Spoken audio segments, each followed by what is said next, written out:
Hello, everyone. I'm Angie Kenny, Member Services Manager of Sustainable Furnishings Council. We are glad you've joined us today. Today's webinar, Demystifying Circular Design, is brought to you by SFC and mebl Transforming Furniture. SFC is a coalition of businesses in the home furnishings industry, all committed to cleaner, non-toxic furnishings for our homes and taking actions that reduce global warming. mebl Transforming Furniture seeks to advance bold systems change towards circularity across the furniture industry by creating knowledge tools, producing educational webinars and programming like today, and highlighting innovations in circular furniture. The Circular Design Glossary is also brought to you by Soma Studio Milano, our talented design colleagues based in Italy who specialize in design for the circular economy. Today, we'll learn a handful of practical approaches from peers in the furniture and furnishings industry who are innovating with circularity. Our aim is to illustrate 3 examples of innovative circular practices and demonstrate how the glossary will be a helpful tool for you. At the end, we'll have a short Q&A session, so please submit your questions in the Q&A. Now, to introduce everyone, we have Mona Chun, who is the Chief Catalyst, Program and Strategy at mebl Transforming Furniture. Michael Hirschhorn of mebl Transforming Furniture is the founder and CEO. Jennifer June is the founder and fabricator of Loose Parts. Hello, Jennifer. Stephanie Richardson is the Sustainability Manager of Restorative Enterprise at Humanscale. Hello to Stephanie. And finally, we have Angela Ortlieb. She's the Associate Manager for Sustainability and Social Impact at Williams-Sonoma, Inc. Welcome to all of you. Now here's Michael to give us the framework of the glossary. Thank you, Angie. Hi, I'm Michael, and here's our plan for the next hour. It's really going to be the world's fastest overview of 3 topics. Demystifying the circular economy, introduce you to our new glossary, and mapping next steps on your circular journey. And interspersed among this will be interviews with each of our 3 guests and some comments on why circularity makes for great business and also why circularity really matters today to stabilizing our climate. And as Angie said, questions. So what's the circular economy? Let's start by talking about what it isn't. Look at the half of the slide on the left, the linear economy. That's what we pretty much exist in today. In the current linear economy, it's all based on take, make, waste. In a super simplified fashion, it means we take materials from the earth, we make products from these materials, and then eventually we throw them away as waste. Circular design, by contrast, look at the circular chart at the bottom, obviously, is a comprehensive approach to transforming from the take, make, waste system. It's all about how we manage resources, how we make and use products, and what we do with these materials afterwards. The aim of the circular economy is to live within the limits of our planet. The linear economy, as we exist now, we see evidence every week, is living outside of the limits of our planet. An excellent source for all this material, if you'd like more information, I'm quoting from a lot of it right here, is the Ellen MacArthur Foundation. You'll see their URL in the chat right now. So take a look again at the slide. 3 principles of a circular economy: eliminate waste and pollution, keep products and materials in use, regenerate natural ecosystems. And then we, who are presenting this webinar, also believe that a thriving circular economy also requires prioritizing social equity. What does this mean? That as we make what we hope is a huge transition in the next decade to a circular economic system and new sources of energy, that we'll pay attention to things that historically have been underpaid attention to. Working conditions across the value chain, from raw material extraction to production to end of life, end of product life. incorporating principles of diversity, equity, and inclusion, paying attention to the health of communities that are close to landfills and mines and factories, and many other factors. All right, so 2 other quick points, and then we're going to go into the interview.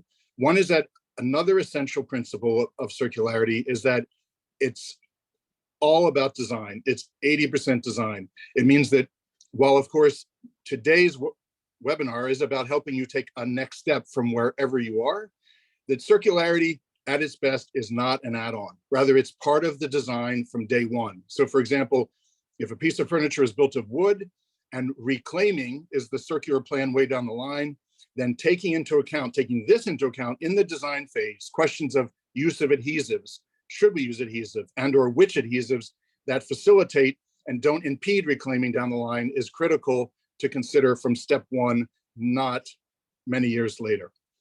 Also, to those on the Zoom today, circular principles, what we're talking about, the glossary is not a set of recipes, it's a set of principles. And these can be applied across many, many different facets of the furniture and furnishings industry. So for example, just one of the 43 terms, repurposing.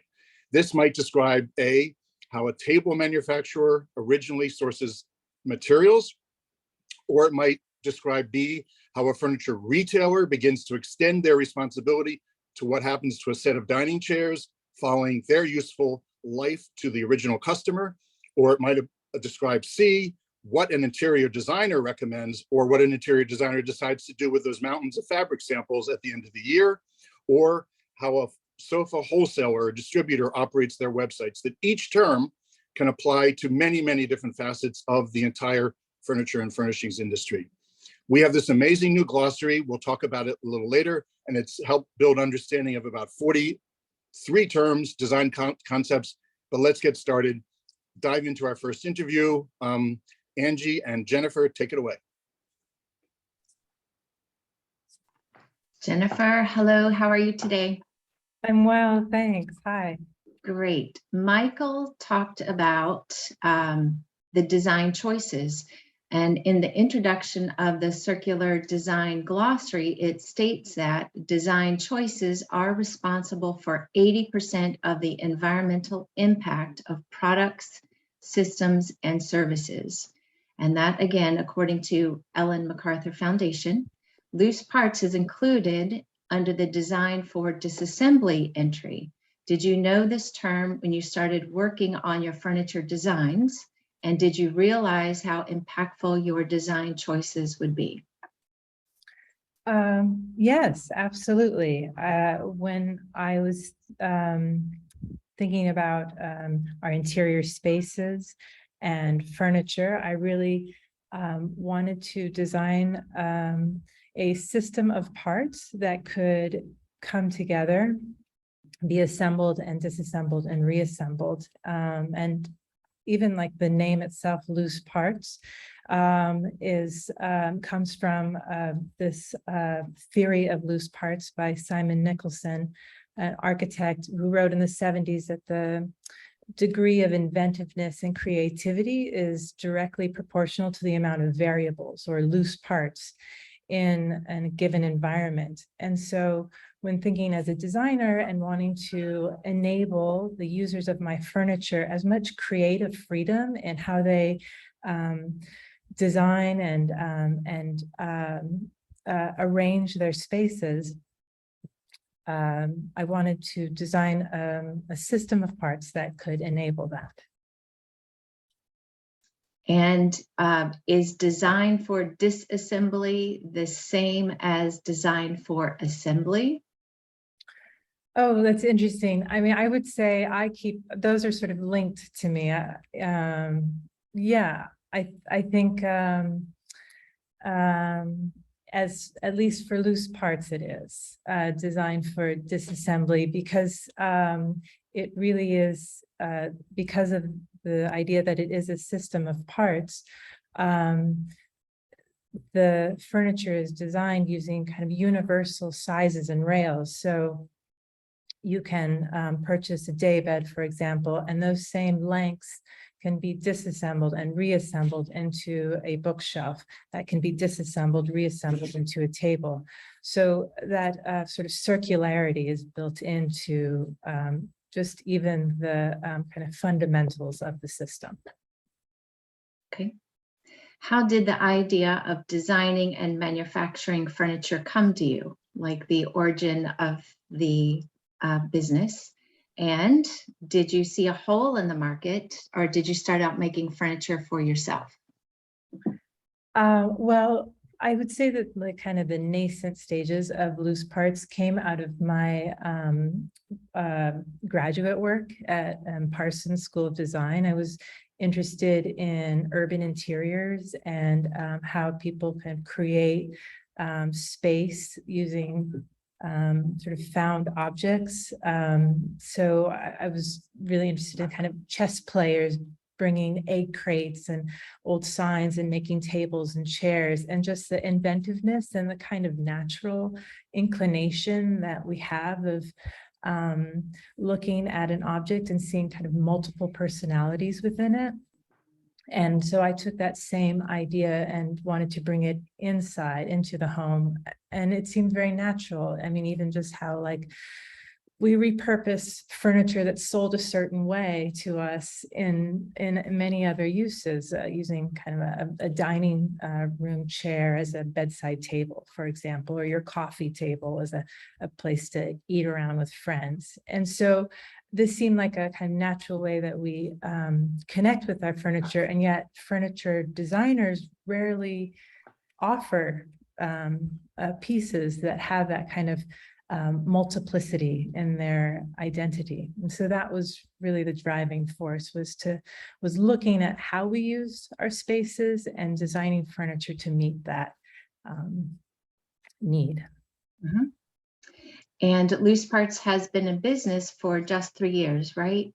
That's correct, yeah. Yeah, and that's a relatively short time to be on the market and selling. Have you seen orders come in for this furniture reconfiguration to add on, to recreate something? Yeah, I mean, I think it's a new business. I started right before the pandemic, and I think that there's a big kind of educational component that comes with Loose Parts. I don't think people are used to that invitation to disassemble and reassemble. Especially just thinking of kind of like how we are trained with certain, maybe like big box distributors of assembled furniture that, oh, if I disassemble, it's gonna like fall apart, or I won't be able to put it back together again.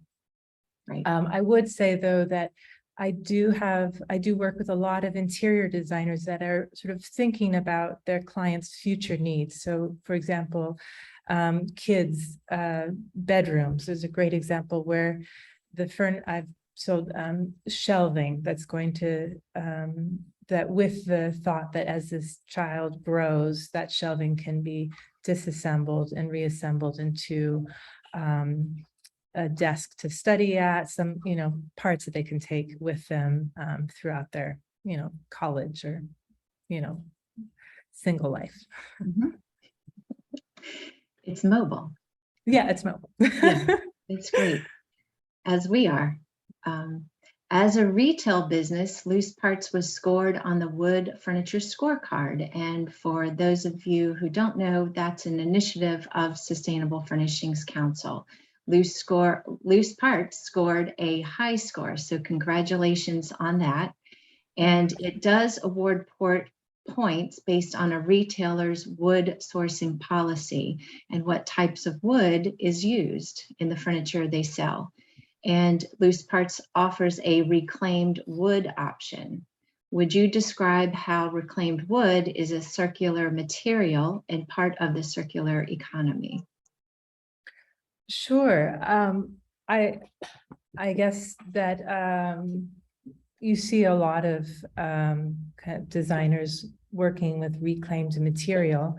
And I should say that Loose Parts as a system, it's really just 3 parts. It's the wood rails, solid wood rails, that I have been milling from locally sourced maple, red oak, and then now, as you mentioned, FSC certified reclaimed Douglas fir is the new material that I'm introducing, or that I have. And then there are the metal parts, the aluminum panels, and then the hardware. So the rails though make a big part of the system, and I just in manufacturing and working with mills really wanted to think about, well, where is this wood coming from? You know, what is the impact? And because the rails are of such a small dimensions, I did see this sort of opportunity and perfect fit that I could make the rails out of smaller kind of discarded pieces of wood. So it seemed like a good match. And so that's something that actually I want to move to using only reclaimed timber. And luckily there are a lot of mills out there that are excited to work with me on that. And it's not just using salvage wood from, say, like an old barn, but also urban kind of trees that maybe are susceptible to pests or, you know, environmental kind of hazards. So that kind of conversation of, as a designer, speaking directly to the mill and understanding where the timber that I'm sourcing comes from, enabled this conversation, this larger conversation of looking at like, well, what about reclaimed and what's out there, and how can my rails, which would be a good fit for using this reclaimed timber. I hope that answered your question. It does, yes, it does. Thank you very much. And I'll turn it back over to Michael.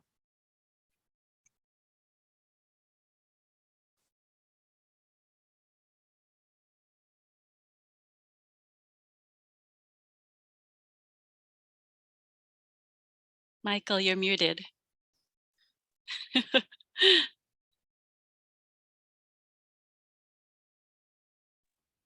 Perfect to be muted when I was talking about a glitch in the chat system. So starting again. Apologies to everyone. We have a glitch with the chat system. But it does mean that the Q&A is still working fine. And if you have questions, please put them there. All right, so Jennifer and Angie, thank you so much. Super interesting to hear about loose parts. So today, as you know, one of the features is the new glossary. But like everything else, here's a chance to download it. You can either through the QR code on the screen or through the link. Uh-oh, that's in the what? Somebody help me. It can't be in the chat. That the glossary. In the Q&A. Okay. We think in the Q&A. The glossary, okay, it's going to be in responses to questions, is obviously it's 43 terms and it's a glossary that explains each of them. But if you step back, it's really about the power of shared language. What do we mean by this? Mona and I were on a call, and we were interviewing about, I don't know, 10 months ago, the vice president of sustainability for a major US-based furniture brand. It's one of these companies that's a brand that's actually a brand of many brands. And she at one point smiled and said to us, you know, I've ordered all of my managers to stop using the word circularity because it was becoming so vague and so overused that it had lost its meaning. And what she was saying was, my insistence, she said with a smile, is that they push through the broad term circularity to the specificity of practices and terms and principles. What are you really trying to say? That, of course, is what is the glossary is all about. It's 43 of those specific practices and principles in operation. And so the glossary, the power of shared language, it's making sure that I'm understanding what you're saying and you're understanding what I'm saying as we together try to advance bold systems change towards circularity across the entirety of the furniture and furnishings industry. That's our big vision. So as I mentioned, we'd love for you, if you haven't already, download the glossary, no charge whatsoever. I think there's a link. There's definitely a QR code on the screen. If you're unfamiliar with QR codes, just hold your smartphone up to it. The camera, don't take a picture, just let it, the yellow bar will come up, click on it, and there you have the registration form right in front of you. So why do circular principles matter? I think it's not just to a clean environment, although it really is big time. It's not just to a more stable climate, although it is huge time. It's not just to healthier interiors, which it is. But I think you're going to hear from our interviewees today that, quote, going circular helps the bottom line. We believe that circularity helps to build thriving, forward-looking furniture and furnishings businesses. These bottom line advantages, this is dense. We'll get back to this in future webinars and future education materials, but deriving from going circular can be bottom line advantages such as new revenue streams, like revenue from replacement parts, rentals, and a second tier, a second life of furniture line. Advantages from the bottom to the bottom line can be in production efficiencies and in recapturing resources, can be in reduced energy costs, can be in catapulting your company to a leadership niche in the marketplace that meets growing consumer demand for these kind of products. The business advantages can be in mitigating risk, including the risks of environmental fines and penalties. It can be in reorienting the bigger picture, reorienting an entire company towards a longer term view of shareholder value.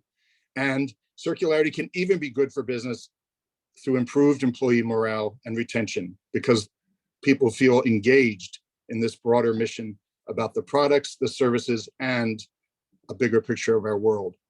So what we've got today, you've got three examples of glossary pages that on screen. There'll be traceability, renewable resources, and repair.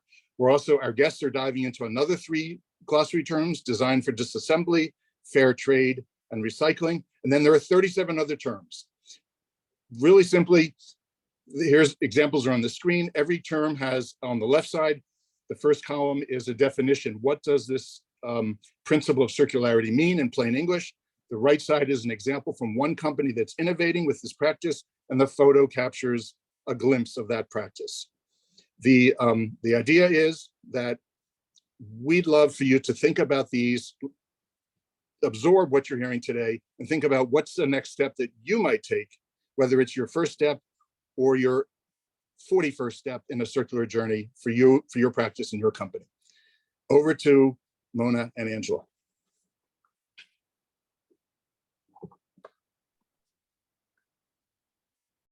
Hi, I'm Mona. Hi, Angela. I'm thrilled to be joined by Angela Ortlieb, who is the Associate Manager of Sustainability and Social Impact at Williams-Sonoma, Inc. And I would love to talk to you about the term that you are listed in the glossary with. It's fair trade. So Williams-Sonoma was the first global home retailer to partner with Fair Trade USA. Can you tell us a bit about what fair trade is and how it works? Yeah, of course. Thanks so much for having me. And for those unfamiliar, Williams-Sonoma Inc., we're a global home furnishings retailer. We have West Elm, Pottery Barn, our namesake Williams-Sonoma, and some other brands. So for those unfamiliar with fair trade, it's a global movement, and fair trade practices really are based on transparency, respect, and equity, and really refer to those trade relationships between retailers and their producers, all to promote sustainable livelihoods as well as fair working conditions. And fair trade typically refers to pricing of products, which enable producers to cover the cost of their work alongside investments in their working conditions in their communities and their families. That's kind of that fair trade difference. So on every order that we place with our fair trade certified factories, we pay additional funds that go directly back to workers to invest in their communities. There's a few different fair trade certifying bodies out there, including World Fair Trade Organization, Fair Trade International, and then Fair Trade USA, that's who we work with at Williams-Sonoma Inc.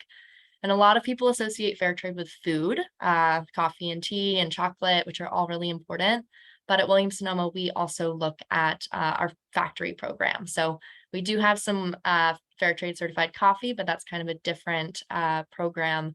We're actually auditing our suppliers' factories against industry leading standards for workplace safety, worker empowerment metrics, and environmental compliance on top of that.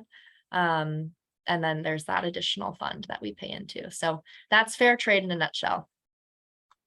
That's great. And fair trade started as an experiment with West Elm in 2014, I believe. And but now you've integrated across all Williams-Sonoma brands. Can you tell us a bit about the process of integrating this standard across such a large company with multiple brands and how it has evolved? Absolutely. Yeah, you're exactly right. We started with one rug factory in India in 2014 with just the West Elm brand. And I think as many of you probably know, if you're coming from a brand, it really takes a small pilot to show the business case, prove that something works, build that awareness, and then you can scale. So since 2014, we've expanded our fair trade program to all of our brands. We've reached 19 factories that we've gotten certified across 5 countries, and those factories collectively employ over 19,000 workers. So it is really making an impact on the ground. And for decades, ethical production of the products that we sell has been a key pillar to us. Fair trade was kind of that additional layer to get at that worker empowerment and resiliency piece. And, as Mona mentioned, we were the first to bring fair trade into the home space. So it was kind of a newer, we had to tread, we had to have the right conversations with the right people. I wasn't actually with the company when this was being expanded to our different brands, but I've heard plenty from my bosses, and the key, it was starting small and really just lots of internal awareness building and buy-in. I think, understanding with helping merchants understand, why are we paying this additional premium on top of orders, our sourcing teams who have those relationships with those factories, helping them understand the benefits of the program so they can have those conversations with factories that maybe aren't as familiar. And really just a stepwise approach. We started in flooring and rugs, and then have moved into furniture and decorative accessories factories, which are all so different. But I think it's taking where you can. So the factory program started in apparel, and then we took it into textiles for the home, and then we were able to expand into other categories. So very stepwise, lots of figuring out the right conversations, the right people to talk to. And we definitely couldn't have achieved this sort of growth without amazing leadership and understanding of the importance of this work from the top down. So we really do have that commitment across the company, which we are really grateful for and able to get traction for a lot of these programs because of. That's great. Yes, leadership and internal buy-in is so important. And a common question within companies is, what is the business case for this? How do you see fair trade work as good for business as well as good for workers and communities? Yeah, absolutely. So I'll get at that in a couple of ways. I think first, we know customers respond to the fair trade program. We're grateful to Fair Trade USA. They have amazing brand recognition. In the US, I think they have about 80% brand recognition among millennials. I think it's about 65 for kind of general population. So they've done a lot of work, and we're able to kind of promote the fair trade certification with some confidence. And we also know that customers are increasingly factoring social and environmental considerations into their purchasing decisions. We survey our own customers, we read the data out there. We know the trend is only increasing. So if we're able to tell this story in a compelling way to customers and help them really understand the impact of these programs, it absolutely does help our bottom line and increase demand for these products. We also have seen increased engagement and retention at the actual factories where these programs are implemented. So during COVID especially, we saw a much higher retention rate and ability to kind of bounce back from closures and kind of income replacement from our fair trade certified factories as opposed to our non-certified factories. So we've heard directly from workers, October was fair trade month, and we collected a lot of testimonials from workers in some of these factories, just talking about how important this program is to them, how life-changing it has been. And, we've heard that if there's, multiple factories in one area, workers at some of the non-certified factories, like the factories that are not ours, will come over to the fair trade certified factories and want to see like what's going on there because they've heard such great things.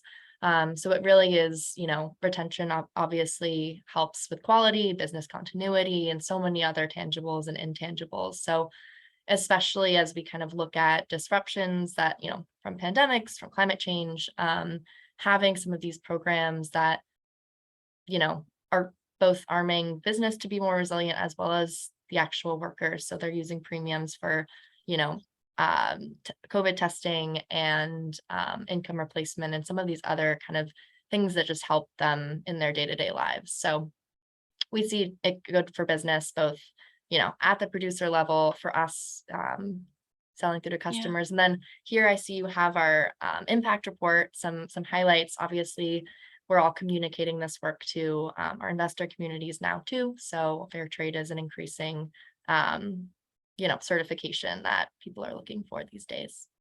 That's great. And so before I turn it back to Michael, in our last minute, could you tell us about a couple of challenges with implementing fair trade and growing your products, your fair trade products? I think at this point, we really have achieved that critical mass of understanding and buy-in across the company. But for all kind of newer programs, that I see that as kind of the biggest challenge. It's explaining some of these very nuanced, complicated topics to merchants and designers and marketers that, they don't really understand social compliance. They don't really understand how far-reaching our supply chain might be and the realities of kind of working in some of these other countries. And so being able to distill the program into, its key components and the benefits to the workers and the benefits to the business is an art and a challenge. And I think ensuring that the right people understand that information and know what to do with it continues to be the challenge with some of the newer programs that we're looking at today. But with fair trade, we were able to get that, and now we have public goals, and we continue to kind of raise ambition on those goals. And so I think we're in a good place with fair trade and excited about the impact we can continue to have. That's great. Thanks. And yes, you're right. Clear information and communications are so important. Yes, which is why I love this glossary. I love the whole concept, and it's so important. Thank you. Thanks. I'll turn it back to Michael, and we'll come back for more Q&A at the end. Awesome. Thanks, Mona. Thanks, Angela. Angela, thanks for the unpaid endorsement. Okay. Angela, Mona, thank you. Thank you for that interview. I wanted to talk a minute about examples of ways that you could use the glossary. You've got a slide in front of you, and really it's about, you've heard from an insight into design for disassembly. You've heard just now about fair trade. I'm about to talk with Stephanie from Humanscale about recycling. These are 3 terms. There are 40 others. What about identifying one new practice and learning about implementation by exploring that case example? Or organizing a glossary workshop in your workplace to build understanding of circular terminology. The idea here is to expand language to initiate conversations. The thing I was saying before about shared language that we can communicate with each other, that better enables your team to respond to increasing numbers of inquiries about circularity from customers, from clients, from colleagues. Either you're initiating the conversation or you're prepared to respond when customers, clients, and suppliers do. Find new sustainable brands that from whom you might buy or work. Advocate, share the glossary with your suppliers and ask them about their circular practices. Communicate, discover ways that you might be working circularly and not even know it, and then use it to improve your brand or your marketing. And I have found it really useful to be part of the Sustainable Furnishings Council Circularity Working Group, which meets about once a month and is a community of practitioners there. On a more personal note, I'm anxious about the climate, and we have teenage twins, and they talk about it all the time. They're anxious. I don't want to be Pollyannish as your moderator, but one of the reasons that I'm passionate about the circular economy is it's the direct way that I can do something, of concretely, practically doing something about the climate challenge that is unmissable all around us. We have colleagues at a company called Closed Loop Partners, completely committed to advancing circularity. They say, quote, solving the climate crisis requires a transition to the circular economy. By reworking the fundamental flow of materials, the circular economy offers an economically attractive, socially just, and environmentally sustainable way to address climate issues. So we just encourage you to think today about how this might help you map a next step. And it might be, as I mentioned a few minutes ago, step 1 for some, it might be step 100 for others. We're here to help. In mapping these next steps, remember the point that the glossary is not full of recipes. It's full of principles that can be applied to all facets of the very wide and very varied furniture and furnishings industry. So whether you're a large manufacturer or a 2-person workshop, a product designer or an interior designer, a marketing manager, a sales exec, a director of sustainability, a VP of corporate strategy, a lone ranger feeling that you're the only one in your company who's even thinking about this, a supplier, a consumer, a company CEO, or even you're a furnishings entrepreneur who's building creative and wild and crazy lamps in your garage. These principles can apply to your practice. And with that, I'm thrilled to be the third interviewer of Stephanie Richardson from Humanscale. Hello, Stephanie. Hi, Michael. Good to see you again. So let's jump in. Give us quick, what is Humanscale?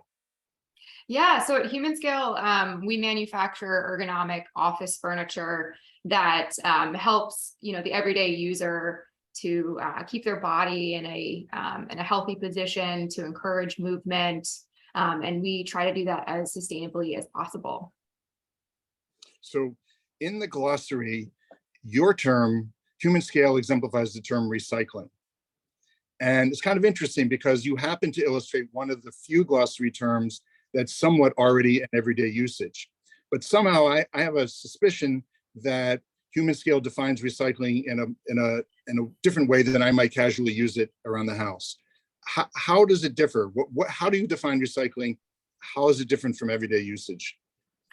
Yeah, so I love that question because on the surface, it sounds like it could mean just one thing, but for Humanscale, I really see recycling playing a role in multiple areas. And, I can think of at least 3 at a minimum. To begin, we try to source as much recycled content as possible so that the products that we are manufacturing contain as less virgin material as possible.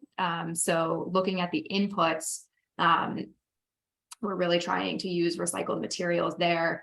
For example, we just launched a chair this year called the Path Chair, and I believe it was made with over 50% recycled materials. So that includes like your typical pre and post consumer recycled content, as well as ocean plastics. And so, we try to use as much of that as possible. And then looking at it, from an outputs perspective, we produce products and design products so that they're, easily disassembled at the end of life and then therefore recycled. So all of our products come with disassembly and recycling instructions with the hope that the end user, once they're done with it, will be able to break it down to, individual materials so that they're more likely to be recycled. And our products are upwards of 90% recyclable at end of life. And then thirdly, which is probably what most of us think about when we think about recycling, is a part of our waste programs at our factories. And this is a picture on the screen of a waste training at our facility in New Jersey. So what we do, at our facilities, we have 4 globally, is we try to divert as much waste from landfill as possible. And we do a lot of that through recycling materials, rather than sending them in the trash bin. And so this year we were able to obtain an average of 93% waste diversion. So we actually were awarded the True Zero Waste certification for all of our 4 factories this year as well. So I think I see it in a minimum of 3 buckets, but those are the 3 that come to mind. So can you, yeah, there's the slide I want. So take a look at this. I believe this is a diagram about disassembling the chair. Is that right? Yeah, exactly. Okay, and Mackenzie, could you go back like to the intro slide that shows the chair around the table? And I'm just so interested, one more back, Mackenzie, because so look at, those are the task chairs in a beautiful setting in front of water. As I understand it, Loose Parts is all about design for disassembly, but from day one, when they were designing their furniture, they were designing it for disassembly. When I, from the outside, look at that task chair, I say that's been manufactured for decades and decades, long before we were thinking about circularity and disassembly. Did that require a retooling effort to make it disassemblable? Yeah, so that's a quite good question. And as far as I know, we've been designing products to be disassembled, since the inception of Humanscale, so that these products can contribute to the circular economy and, ideally be recycled at the end of use, so that they can be, reused into other materials. So let's go more into the economics. Like, clearly ramping up recycling, going further circular as a company is great for the environment, climate. But how does Humanscale see incentives from a bottom line perspective? Anything that's as specific as possible would be great. Yeah. So looking at it from, like an operational cost, it costs money for us to have our waste picked up and then shipped to a landfill. There's landfilling fees, and we actually have to pay the waste hauler, of course, to pick up the trash and then take it off site. So there's an inherent cost to not diverting waste from landfill. So anytime that you can divert it from being taken to a landfill, you're going to be saving money. And then on the, the other side with recycling, a lot of the times you can get a rebate for the material. So metals, for example, cardboard, for example, are products that you'll typically get a rebate for. So you'll get paid for those materials. Other things like stretch wrap are a bit more finicky, and it takes a bit more effort to find a vendor that can make use of that material. But we've done so, and what's nice about that is we're not necessarily getting a rebate for it, but they'll pick it up from us once we've hit a weight that we've collected. They'll pick it up for free. So in Stephanie, that, cut in here for, because that's a great example. You're being honest, transparent with us about a challenge. Only because time is short, I'd love to know, what are other challenges to going further towards recycling or even further towards circularity as a company? Yeah, so that's a good question. I think one thing that is a challenge is people's perception of waste. We're starting to see that change a bit, but for example, we have the Smart Ocean Chair, the Liberty Ocean Chair, and now the Path Chair, which are all part of our ocean plastics program, and they contain plastic that's been taken out of the ocean, and a lot of that material is actually fishing netting. Which before it being seen as a material that you can use in products was really viewed as a waste item. And so that kind of takes a cultural shift, a perception shift, for, going back all the way to the fishermen to see it not as something that should be discarded, but actually can be turned in for, money in some instances, and can be reused into materials.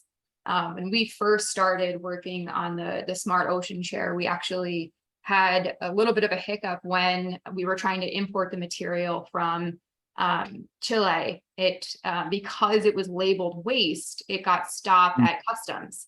And so it really is requiring this shift in how we perceive these materials. And so, this is starting to become more of the norm. Using ocean plastics is very common now, or not very common, but it's becoming more and more common. And so, I can't wait for the next thing. I can't wait for the next thing that right now to us today looks like waste is seen as a commodity. Stephanie, Angela, Jennifer, I could wonk out with you for the next 3 hours about the operation. Likewise, we can nerd about this anytime. My handlers are telling me it's time to shift to Q&A. Hopefully we'll get into that. So thank you, Stephanie, and back to Angie. Back with the three panelists. Before we get started on the Q&A, I will say there's one comment to talk back to Humanscale. Someone has said, I've recycled a broken seat assembly for my home office Humanscale Diffriant World Chair. It felt good that I did not need to add to my local landfill. So there's a testimonial right there. That's awesome. That's great. Let's see, Jennifer, let's start with you. Is there another term in the glossary that intrigues you or that you might be working on next for your business to incorporate? Well, I think biomaterials are a really interesting new development and material.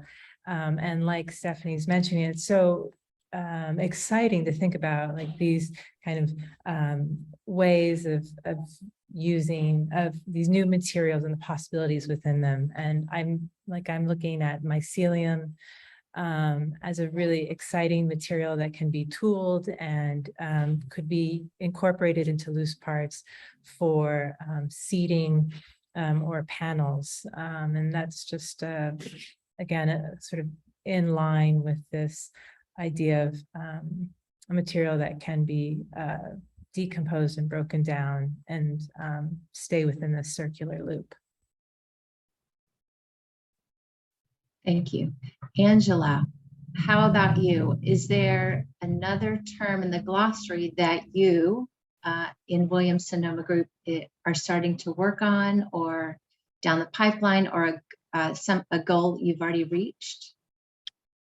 Well, a concept that really intrigues me just about this glossary, which I think you all could probably imply from, my focus today on fair trade, is just this connection between social and environmental. I think I've never really considered circularity as bridging that social and environmental gap. I've always thought of circularity as primarily environmental, but I think you all do a great job of drawing that connection and understanding that along with these key principles of a circular economy, that economy also requires prioritizing social inclusion and responsibility. So there's a couple of terms throughout the glossary like social responsibility and just transition that are really important concepts to think of, this work more holistically. Sustainability is not just environment. You can't really have one without the other. So I'm excited to kind of dig more into that in my role, because I think a lot about that intersection and how to kind of help our associates and customers understand that link better. Thank you. Stephanie, we have a technical question for you. Is there a path of where to ship for the parts to be recycled, or is that up to the consumer? Yeah, so that's a good question. Right now, it's up to the consumer. We, on our disassembly instructions, have labels that point out the material type of each of the parts. So the idea that you would be able to recycle them at home. I don't know right now that logistically having those parts shipped back to the factory would make sense. Although we are exploring ways that we're going to incorporate like a refurbishment program. Okay. Another question for Stephanie. Do you use post-consumer recycled content in your furniture? You talked about ocean waste plastic, but is there post-consumer recycled content? Yes, yeah, we use both. I actually kind of see them as one and the same. The ocean plastics, especially the ocean netting, is considered post-consumer. So yeah, we use both. Excellent. There is a one comment in the chat when Michael was speaking about his children, his family, how we think about climate change. It's right in our faces now. Someone says climate anxiety is real. And someone also put in the chat, one of our friends, Beverly, thank you, puts a link to an organization exists to assist in various ways with climate anxiety. It's called the Resilient Activist. Resilientactivist.org. Super quick interruption. I've been alerted that the chat is now working and includes a bunch of great links that we referred to during the webinar. Excellent, thank you. All right, the next question, I think excuse me, I'm going to scroll up here. Someone is asking about good sources for reclaimed wood. And this person says he's an emerging designer. And I can mention the Urban Wood Network. And that's a national organization, a member organization of woodworkers who work with urban wood. So you might go to your local mill worker and ask if they have reclaimed wood available for your use. Does anyone else have an idea about that? Reclaimed wood? All right. Here's a big one. And none of us is in the human resource department, but do you think there will be industrial design or design engineer jobs at furniture brands that specifically focus on sustainability or circularity? And that's like in the design, as we're thinking about hiring and designing new products, we want people to know how to design for disassembly. Jennifer, maybe you can speak to that in the sense of how was that intuitive for you? Did you learn that in school? Do you think if you close loose parts, you could knock on the door and sell this design philosophy? Yeah, I mean, I would say when you're thinking about design for disassembly, it's really as it's a paradigm shift in like the role of the designer, that it's less this kind of top-down approach. I, the designer, am bestowing upon you, the user, my design, but more of a collaborative and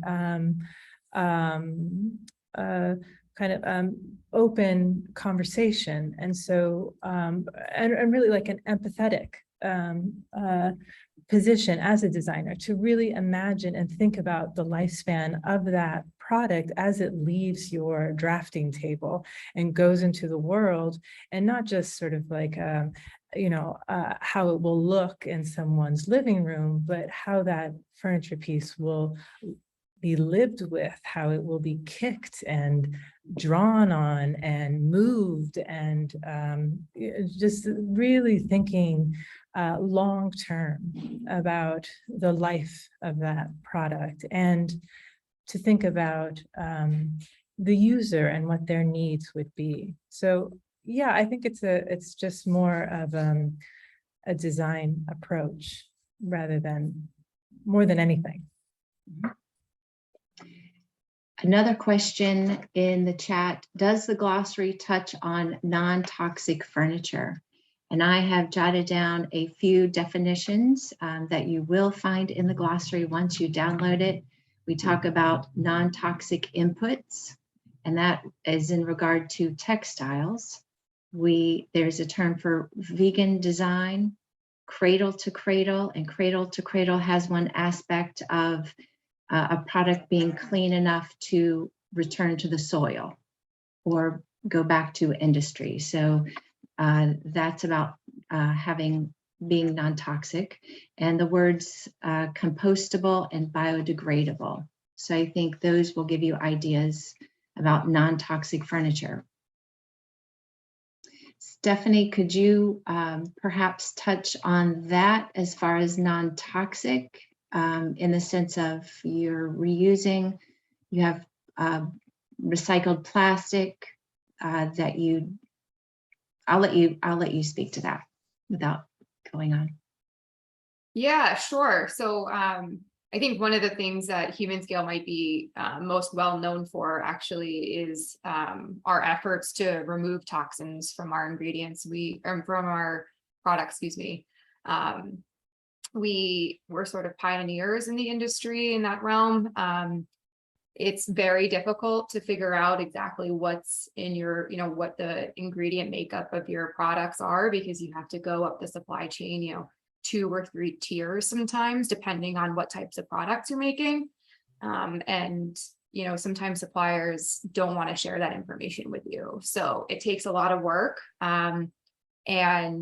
But that's definitely the first step is figuring out what exactly are, the ingredients of your products. And then what we do is disclose those ingredients through HPDs and declare labels. And the nice thing with the declare program is they have their red list of ingredients and basically their chemicals of concern that they've identified. And the declare labels will reference the red list, and it will highlight any of those ingredients or toxins that are found in there, so that you as a consumer know exactly what you're getting in your products. Thank you. And maybe the last question, speaking on the non-toxic and leading on what Stephanie mentioned, Angela, somebody's asking about a great resource for finding sustainable non-toxic rugs for homes. Yeah, so we work with a couple of certifications that do test for harmful chemicals that are traditionally used in manufacturing of textiles and furniture. So one of those certifications is Standard 100 by Okotex. They test for about 350 harmful substances in textiles. Many of our rugs are Okotex certified.